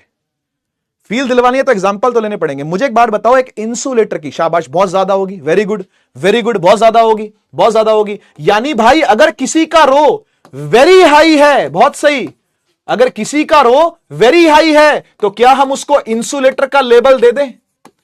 क्या उसको हम इंसुलेटर का टैग पकड़ा दें? क्या उसको हम इंसुलेटर का मेडल पहना दें? हां या ना बोल दो, हां या ना बोल दो, है ना। अच्छा, किसी की रेजिस्टिविटी काफी कम है, किसी की रेजिस्टिविटी काफी कम है, तो उसे कौन सा मेडल पकड़ाएं? उसे कौन सा मेडल पकड़ाएं? उसे कौन सा मेडल पकड़ाएं? शाबाश, बहुत बढ़िया। वेरी हाई होगा तो इंसुलेटर होगा, वेरी लो होगा तो सही है, वो कंडक्टर होगा बेटा, वो कंडक्टर होगा। सही बात है कि नहीं? सही बात है कि नहीं? बढ़िया, है ना। और किसी का मीडियम हुआ तो, किसी का मीडियम हुआ तो, है ना, तो हम उसको अलॉय कह देते हैं। अलॉयस का जनरली जो रो होता है वो मीडियम लेवल का होता है, ना बहुत ज्यादा और ना बहुत कम, मीडियम लेवल का होता है। ठीक है, कुछ एग्जाम्पल देने के लिए मैं ऐसे ही कुछ वैल्यूज लिख रहा हूं कि जो कंडक्टर का रो मिलेगा ना बेटा, वो ऐसे मिलेगा। ये दिया हुआ एनसीईआरटी में, एक टेबल दी हुई है, वो पीले से डब्बे में एक टेबल दी हुई है, आप पढ़ लेना उसको। उस टेबल को एक बार देख, याद नहीं करना कुछ भी, लेकिन एक बार फील ले लेना उसकी एक बार आप फील ले लेना। जो कंडक्टर होंगे ना, उनका जो रो होगा वो ऐसा होगा, 10⁻⁻⁸, 10 की पावर -10, 10 की पावर -12 ऐसे होती है। अलॉयज का होगा पता क्या, 10 की पावर 1, 10 की पावर 3 ऐसा। और इंसुलेटर का होता है 10 की पावर 14, 10 की पावर 16। समझ पा रहे हो, समझ पा रहे हो कितना फर्क है, देख पा रहे हो कितना फर्क है, देख पा रहे हो कितना फर्क है। क्या फील आई, क्या फील आई, क्या फील आई रो की, क्या रो की फील आई। रो है रेजिस्टिविटी, इसको डिफाइन कर देता हूं, इसको आपके लिए डिफाइन कर देता हूं। डेफिनेशन देखो क्या है, resistivity it is a property, है ना, ये तो खासियत है, ये तो प्रॉपर्टी है किसकी, मटेरियल की, property of material, property of material to oppose the flow of current through it. Clear है कि नहीं, क्लियर है कि नहीं, क्या फील आ गई कि नहीं आ गई। बहुत धन्यवाद, बहुत धन्यवाद, बढ़िया। फील आ गई तो फायर इमोजी चाहिए, उसके अलावा यस ये नो ये वो है ये नहीं चाहिए भाई। अजीब अजीब आवाजें मत निकाला करो, आई आई आई उई आई आवाजें ना निकालो, सिर्फ फायर इमोजी बनाया करो, खत्म। ठीक है जी, सिर्फ फायर इमोजी बनाया करो। ठीक है, तो रेजिस्टिविटी क्या है बेटा, रेजिस्टिविटी है रोकने की क्षमता, रेजिस्टेंस तो रुकावटी है, रेजिस्टेंस तो एक वर्ब है और रेजिस्टिविटी क्रिया विशेषण है एक टाइप से। ठीक है जी, समझने की बात यह है ना। और बात करते हैं, फील तो ले ली, फील तो ले ली, डिफाइन भी कर लिया, यूनिट भी निकाल लेते हैं। ये आपके 1 मार्क के अंदर आई हुई है, ये एक टाइप का पीवाईक्यू बन करके आया हुआ है पास्ट में, है ना। अब पास्ट में आया तभी तो पीवाईक्यू है, पास्ट में आया तभी तो पीवाईक्यू है ना। यूनिट निकालते हैं, यूनिट निकालते हैं किसकी, रो की। यूनिट ऑफ रो अभी दी थी आपको, फील ऑफ रो, अब देते हैं आपको यूनिट ऑफ रो। ऐसा भाई यूनिट ऑफ रो आप खुद निकालोगे, यूनिट ऑफ रो आप खुद निकालोगे मेरे साथ साथ, ठीक है। यूनिट ऑफ रो आप खुद निकालेंगे मेरे साथ साथ। देखो यहां, देखो यहां, आपने इस रो का कोई फॉर्मूला देखा है क्या जिसमें ये रो आता हो। ऐसा कोई फॉर्मूला जानते हो आप जिसमें ये रो आता हो। एक ऐसा फॉर्मूला मुझे बताओ जिसमें ये रो आता हो, अपने आप से पूछो और मुझे बताओ, अपने अंदर झांको और ये बताओ कि रो का कौन सा फॉर्मूला आपने आज देखा है, कौन सा फॉर्मूला आज देखा है। शाबाश शाबाश, R is equal to rho L by A देखा है, बढ़िया बढ़िया, बिल्कुल बिल्कुल, कोशिश कर रहे हैं बच्चे लिखने की। मैं समझ गया, मैं फील समझ गया बेटा तुम्हारी, है ना, ये डिवाइड में दिक्कत होती है थोड़ी, हाँ सही है। R बराबर रो L बाय A। अब मुझे बताओ इनमें से आप किस किस के यूनिट को पहले से जानते हो, इनमें से आप किस किस के यूनिट को पहले से जानते हो। क्या आप रेजिस्टेंस की यूनिट पहले से जानते हो क्या। हाँ सर बिल्कुल जानते हैं, रेजिस्टेंस की यूनिट होती है ओम, रेजिस्टेंस की यूनिट होती है ओम। अच्छा, रो की नहीं, इसकी तो निकालनी है तो इसको ऐसे ही छोड़ दो, जिसकी निकालनी है उसको ऐसे ही छोड़ दो। लेंथ की यूनिट क्या होती है सर, लेंथ की यूनिट होती है मीटर। एरिया की यूनिट क्या होती है सर, एरिया की यूनिट होती है मीटर स्क्वायर, हाँ या ना। तो बेटा 1 मीटर से 1 मीटर कट गया और ये वाला मीटर जाके यहां मल्टीप्लाई हो गया, तो ये क्या बन गया, ये बन गया ओम मीटर। बिल्कुल बिल्कुल सही लिख रहे हैं बच्चे यहां पर, एकदम सही लिख रहे हो, बिल्कुल बेटा बिल्कुल सही लिख रहे हो, ओम मीटर। ठीक है ना, इसको फुल फॉर्म में लिखना हो तो ऐसे लिखते हैं, ओम हाइफन और मीटर। ठीक है, इस तरीके से इसकी यूनिट लिखी जाती है। तो यानी कि SI unit of resistivity is ohm metre, SI unit of resistivity is ohm metre. तो मुझे यहां पर ओम मीटर लिख देना चाहिए ना सबके बाद में, है ना। अगर मैंने कुछ वैल्यूज लिखी हैं तो सबकी यूनिट मुझे लिखनी चाहिए भाई, है ना, ऐसे नहीं छोड़ना चाहिए, है ना, वैल्यूज लिखनी चाहिए इसकी, यहां पे भी है और यहां पे भी है। ठीक है, यूनिट के साथ ही हमेशा होना चाहिए। ठीक है, सही है। एक बार समराइज कर लेते हैं हम, है ना, एक बार समरी ले लेते हैं, एक बार समरी ले लेते हैं भाई। रेजिस्टेंस चीज अलग है, रेजिस्टिविटी चीज टोटली अलग है। रेजिस्टेंस तो एक वर्ब है, रेजिस्टेंस का मतलब होता है रुकावट और रेजिस्टिविटी का मतलब होता है रोकने की क्षमता। ठीक है ना, मुझ में मारने की क्षमता बहुत ज्यादा है, तो बस क्षमता ही है, मारता नहीं हूं लेकिन मैं। रेजिस्टिविटी का मतलब यही है कि भाई मटेरियल में क्षमता है कि नहीं है, वो रोकेगा या नहीं रोकेगा वो बात की बात है, वो करंट को रोकेगा या नहीं रोकेगा वो कहानी बात की है, लेकिन उसके अंदर क्षमता तो है रोकने की। क्या समझ में आया। तो रेजिस्टिविटी क्या है, रेजिस्टिविटी है रोकने की क्षमता, यह है रोकने की क्षमता। किसको रोकने की, करंट को रोकने की बात हो रही है भाई, और किसी को नहीं। ठीक है ना, करंट को रोकने की क्षमता, ठीक है। और रेजिस्टेंस क्या है, ये तो है रुकावट, ये तो है रुकावट। फर्क समझ रहे हो दोनों में, है ना, फर्क समझ रहे हो दोनों में, बहुत बढ़िया बहुत बढ़िया। रेजिस्टेंस की डेफिनेशन, रेजिस्टेंस की डेफिनेशन होती है ऑपोजिशन, बिल्कुल ठीक लिख रहे हैं बच्चे कमेंट सेक्शन के अंदर, ऑपोजिशन ऑफर्ड बाय, है ना भाई, ऑपोजिशन ही लिख रहे हो ना, हाँ, ऑपोजिशन ऑफर्ड बाय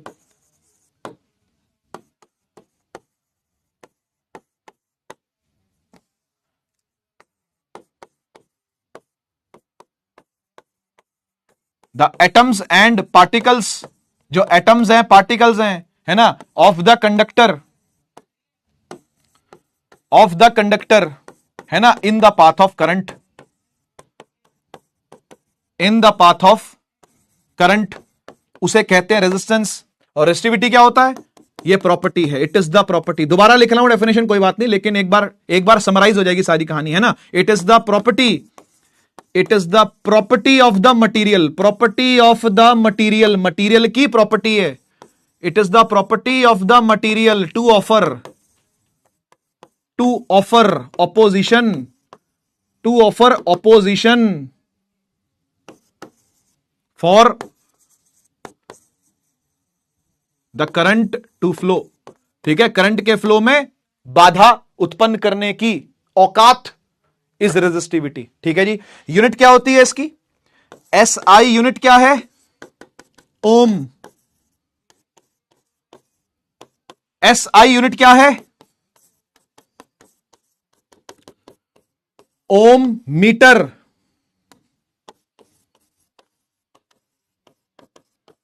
डिनोट किससे करते हैं,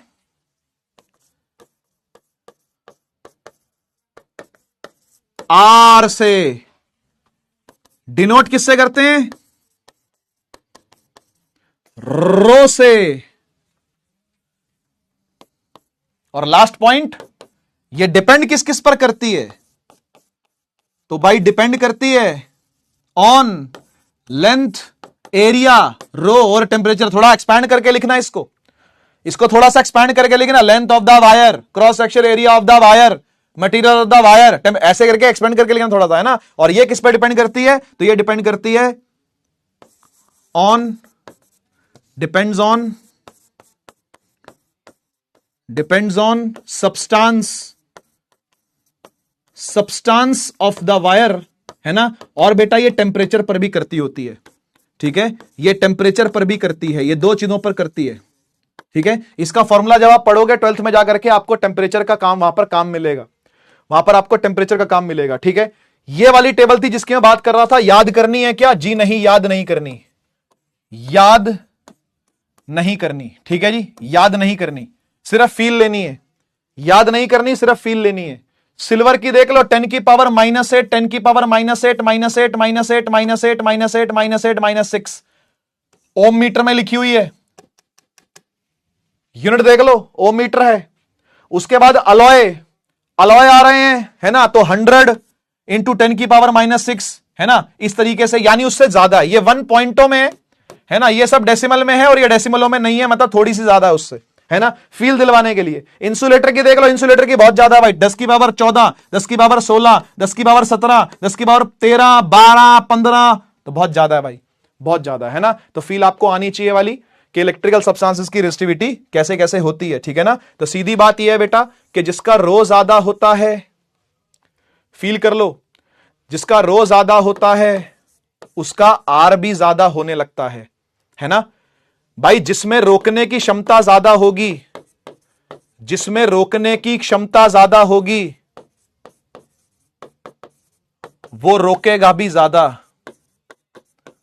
वो रुकावट भी ज्यादा ही पैदा करेगा। हां या ना बोलो, हां या ना बोलो अगर ये समझ में आ गया तो, हां या ना बोलो अगर ये समझ में आ गया तो, है ना। यही फील है, यही फील है रो और आर के साथ, ठीक है ना, यही फील है रो और आर की, ठीक है।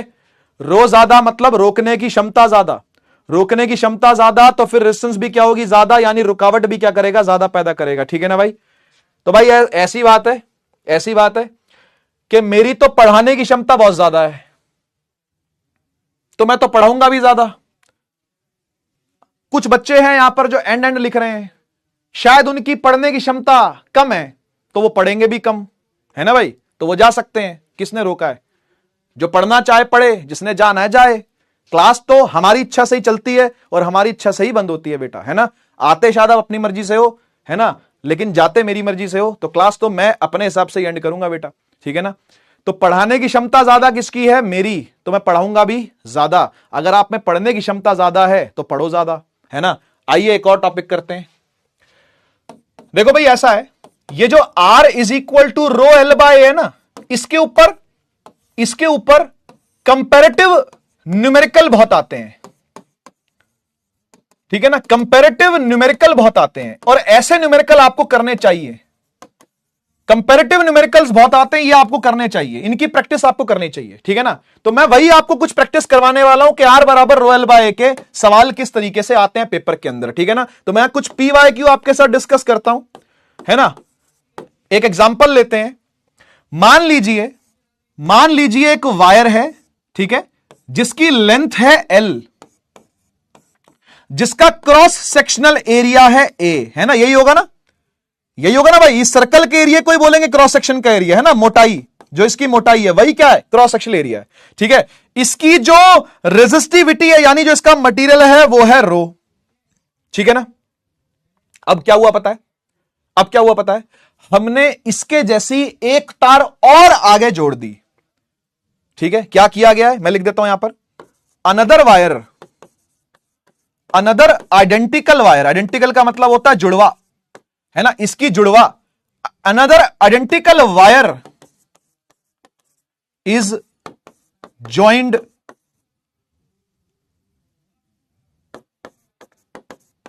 तो फाइंड द न्यू रेजिस्टेंस।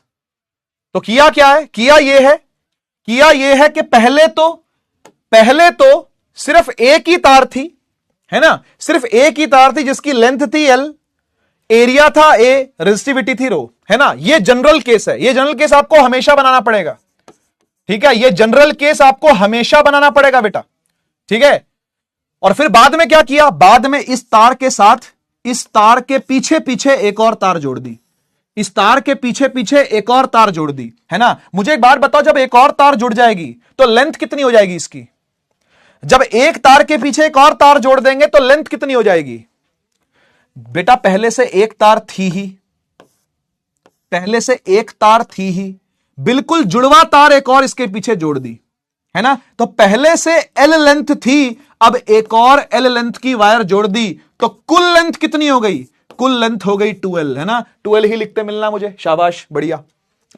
अच्छा, एरिया क्या होगा?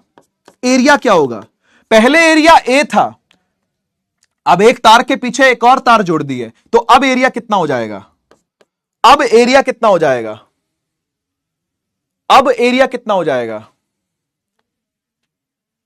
अगर एक तार के पीछे एक और तार जोड़ दें, एक तार है उसके पीछे इमेजिन करो एक और तार जोड़ दी, एरिया भी डबल हो जाएगा क्या? पगलों,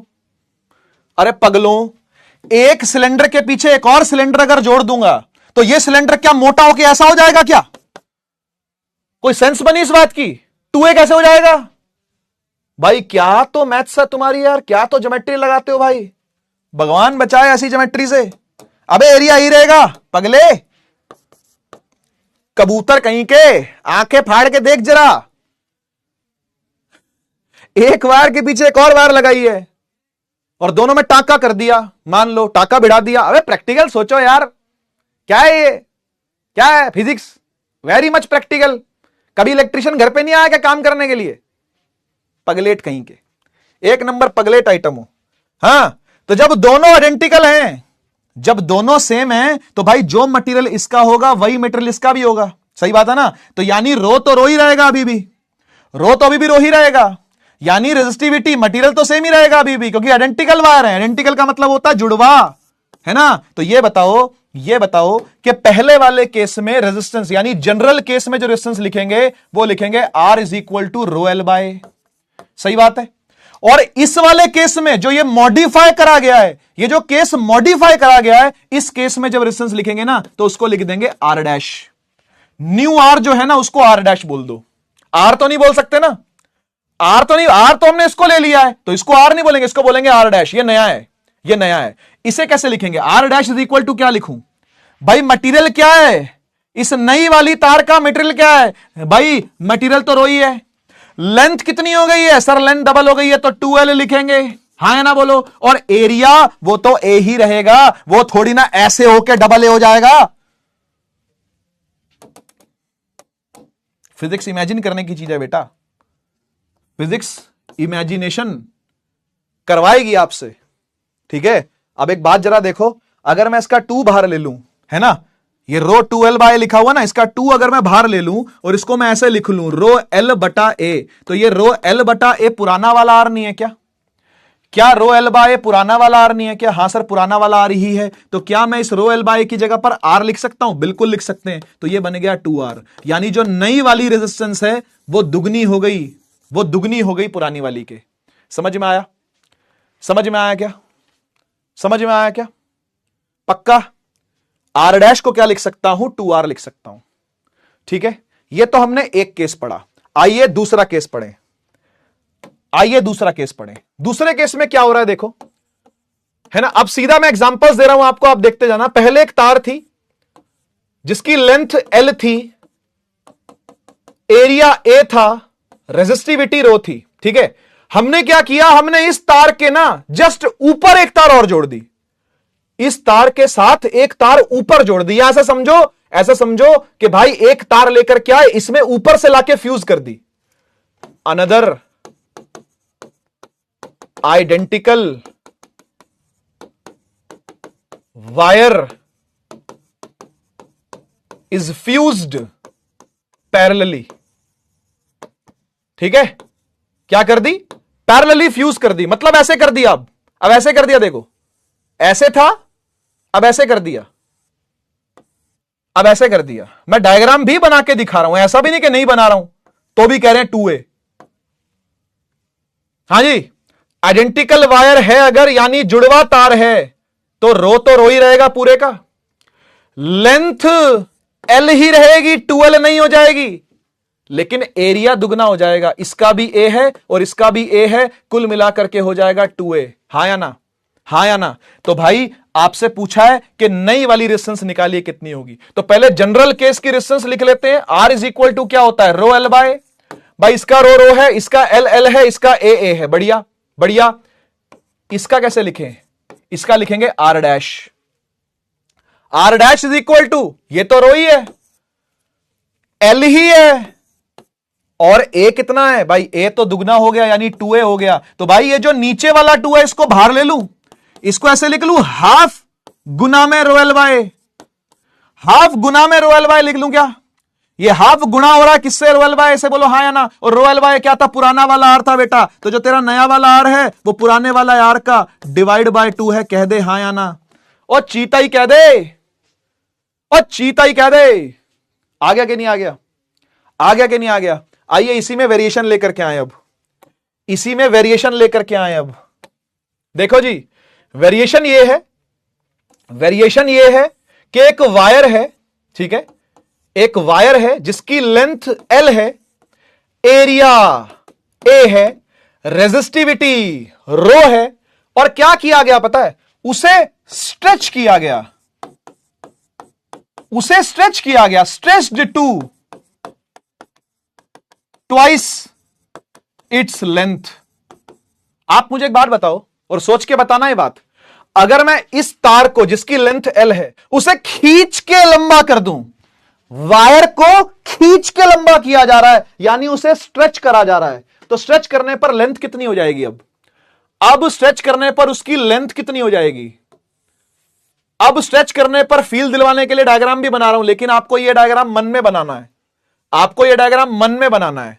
मुझे बताओ, ये जो नई तार बनेगी खींचने के बाद, यस बहुत बढ़िया बहुत बढ़िया, उसकी लेंथ हो जाएगी 2L, उसकी लेंथ हो जाएगी 2L, लेकिन उसका एरिया क्या हो जाएगा बता सकते हो? एरिया क्या हो जाएगा बता सकते हो? बेटा आप लोग नो एंड मत लिखो, इनके कहने से मैं कोई एंड करने वाला हूं क्या? ये खुद ही थक के चले जाएंगे। अभी ये थकेले हैं बहुत बड़े, ये महा थकेले हैं, ये सबके यहां एंड लिखते हैं। और करना टीचर ने वही होता है जो वो सोच के आया है, वो तो पूरा करके जाएगा ही जाएगा, समय कितना भी लगे डजंट मैटर, है ना। तो आप आपस में लड़ो बड़ो मत, ठीक है। एक पुलिसिंग मत करा करो, नेतागिरी छोड़ दो, आप पढ़ाई पे ध्यान दो, काम पे ध्यान दो। इनके एंड लिखने से मैं एंड नहीं करने वाला बेटा। हाँ, एरिया का क्या हो जाएगा, बढ़िया, हाफ हो जाएगा, सही है, सही है, एरिया हाफ हो जाएगा। आप सोच रहे होगे क्यों, आप सोचते होगे क्यों, पहले एरिया ए था वो आधा हो गया, लेंथ एल थी वो डबल हो गई, ये क्या बात हुई सर। यार एक बात बताओ, आपने मम्मी को कभी चकले पर बेलन से रोटी बेलते हुए देखा है? सभी ने देखा होगा। जब मम्मी रोटी ज्यादा बेल देती है तो रोटी चौड़ी भी हो जाती है लेकिन पतली भी तो हो जाती है, हाँ या ना, हाँ या ना। और मम्मी ने अगर रोटी कम बेली तो क्या है, अभी वो सिर्फ पेड़ा ही ले रखा है हाथ में, उसको पेड़ा बोलते हैं ना, वो पेड़ा ही अभी हाथ में ले रखा है, डो बोलते हैं शायद, जो भी है पेड़ा बोलते हैं, है ना, तो पेड़ा बोल देते हैं हम तो हिंदी में। तो पेड़े को अगर थोड़ा कम अभी बेला है, ज्यादा बेला नहीं है ना, तो रोटी मोटी होती है, ऐसा ही तो है। अगर आप उसको ज्यादा बेलोगे यानी इसको ज्यादा खींचोगे तो एरिया पतला होता जाएगा, क्योंकि वॉल्यूम को सेम रहना है। दोनों केस में वॉल्यूम ने सेम रहना होता है, इसलिए ऐसा होता है, समझ गए ना। क्यों एरिया कम हुआ, क्योंकि लंबाई कहीं से तो निकली है ना, ये भगवान की कृपा से तो लंबाई नहीं आ जाएगी, कहीं से तो लंबाई निकलेगी ना इसकी, तो एरिया क्या होना पड़ेगा, कम होना पड़ेगा। एरिया क्या होना पड़ेगा भाई, कम होना पड़ेगा। समझ गए, बढ़िया, ठीक है। अच्छा, अब जनरल केस में हम इसकी रेजिस्टेंस कैसे लिखेंगे भाई, इसकी लिखेंगे R इज इक्वल टू, इसका रो है, इसका LL है, इसका A है ना। मुझे बताओ नए वाले केस में कैसे लिखूं बेटा, R dash is equal to क्या करूं, आप बताओ क्या करूं। R को रो L बाय लिखा, ये जनरल केस है। R डैश के लिए मैं यहां क्या लिखूं,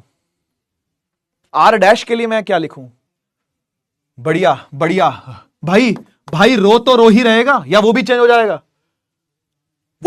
क्या है, चांदी खींच के सोना बना दो, फिर तो तारे खींचते रहो सारी जिंदगी बैठ करके, कॉपर की तार खरीद के लाओ, खींचो सोने की बन गई, हाँ मजा आ गया, तो घर बैठे अमीर हो रहे हैं। अबे रो तो रो ही रहेगा, मटेरियल थोड़ी चेंज हो जाएगा, मटेरियल तो पहले भी रो ही था, मटेरियल अब भी रो ही रहेगा। ये थोड़ी ना कि तारे खींच के तुम अमीर हो जा रहे हो। काम धंधा कुछ नहीं करना, क्या करना, तारे खींचते हैं जी, क्या होता है उससे, मटेरियल चेंज हो जाता है रो ये था, कोई और रो हो जाता है, थोड़ी होता है। रो तो वही रहेगा, लेंथ कितनी हो गई, लेंथ हो गई 12 और एरिया हो गया A बाय 2, हाँ या ना। अब देखिए 2 जाएगा ऊपर बेटा, और 2 दूनी 4 हो जाएगा ये, है ना, और 4 इंटू रो L बाय हो गया, और ये जो रो L बाय है ये पुराना वाला R है ना, यानी ये क्या बन गया बेटा, ये बन गया 4 times R, R dash becomes 4 times R। बहुत बढ़िया, एक और सवाल करेंगे और ये आज के लिए आखिरी सवाल होगा। एक और केस है कि भाई एक वायर है जिसकी लेंथ L है, एरिया A है, मटेरियल रो है, ठीक है। क्या किया गया कि इसको ना फोल्ड कर दिया, फोल्डेड ऑन इटसेल्फ, खुद ही पे फोल्ड कर दिया। खुद ही पे फोल्ड करने का क्या मतलब होता है, जरा यहां देख। मान ले ये तार है, इमेजिन ये कोई तार है ना, क्या किया कि इसको इसी पर फोल्ड कर दिया। ऐसा होने पर क्या होगा, सोचो, ये वाली तार को ऐसे फोल्ड कर दिया इसके ऊपर, अब क्या होगा, ये कुछ ऐसी बन जाएगी, देख ध्यान से, ये कुछ ऐसी बन जाएगी बेटा, ध्यान से देखियो, ये कुछ ऐसी बन जाएगी। अरे हाँ या ना बोल दे, आज चीता ही कह दे, बोल भाई हो जाएगी नहीं हो जाएगी, है ना, ऐसी हो जाएगी नहीं हो जाएगी। क्या फील आ पा रही है, मुझे बता लेंथ कितनी हो जाएगी बेटा इसकी, खुद देख के, खुद फील करके बता लेंथ कितनी हो जाएगी। अब यस, लेंथ हो जाएगी L बाय 2, बहुत बढ़िया, लेंथ हो जाएगी L बाय 2 और एरिया हो जाएगा डबल, देख दुगना एरिया हो गया, यहां से भी है ना और यहां से भी, यानी अब करंट ऐसे पूरे में जाएगा, ऐसे करता हुआ। समझ रहा है बात को, फील ले रहा कि नहीं ले रहा, है ना। तो ये एरिया कितना है बेटा, है ना, ये एरिया है 2A, सही है कि नहीं। आओ रेजिस्टेंस लिखें, रेजिस्टेंस क्या थी पहले भाई, जनरल केस था रो L बाय, रो तो रो था, L तो L था, A तो A था, है ना। रो तो अभी भी वही रहेगा, अब दोबारा वाली बात मत करना कि फोल्ड करके हम चांदी को सोना बना देंगे, ऐसी फालतू बातें नहीं करने का। आर डैश क्या होता है, रो ही है, एल बाय 2 ही है, और एरिया है जी दुगना यानी 2a, ये 2 दूनी 4 हो गया, यानी रो एल बाय 4a हो गया। ये 1/4 कॉमन ले ले भाई, बाहर ले ले इसको। क्या बच गया बेटा, रो एल बाय बच गया, और इसकी जो शक्ल है वो इससे मिलती है, देखो हम शक्ल देख रहे हो, हम शक्ल देख लो, है ना। ये हो गया बेटा r/4, यानी r डैश इज r/4। इस प्रकार के जितने सवाल मिले लपेट दो, इस प्रकार के जितने भी सवाल मिले लपेट दो। होमवर्क है ये आपका, होमवर्क है ये आपका। और डिस्कस मैंने ऑलरेडी कर दिया है तो डिस्कस नहीं करूंगा मैं ये, ठीक है। डिस्कस मैंने कर दिया तो डिस्कस मैं नहीं करूंगा, ठीक है जी। ये आपको सोचना है सवाल, ठीक है। इसको अपन डिस्कस कर लेंगे नेक्स्ट क्लास में, ठीक है। इसको अपन डिस्कस कर लेंगे नेक्स्ट क्लास में, ठीक है ना। पोल वाला सवाल है ये, छुड़वा रहा हूं अभी के लिए, ठीक है, लेकिन इसको हम नेक्स्ट क्लास में जरूर डिस्कस करेंगे। आज के लिए केवल इतना ही, ठीक है। जितना अपन सोच के आए थे उतना हम लोगों ने कर लिया, आधा चैप्टर आप लोगों ने कंप्लीट कर लिया। नेक्स्ट क्लास में मिलेंगे हम लोग, सीरीज सर्किट, पैरेलल सर्किट समझेंगे, डेरिवेशन करेंगे, सवाल करेंगे, है ना, और खूब सारी प्रैक्टिस करने वाले हैं नेक्स्ट क्लास के अंदर। तो मिलते हैं अगली क्लास में, तब तक के लिए take care, ta-ta bye bye. कैसी लगी ये क्लास जरूर बताना कमेंट सेक्शन के अंदर। जब ये क्लास पूरी हो जाए, अभी बताओगे तो फिर वो उड़ जाती है सारी चैट, है ना, तो बाद में जरूर बताना। मिलते हैं नेक्स्ट क्लास में, take care, ta-ta bye bye. Bharat माता की जय, जय हिंद, वंदे मातरम।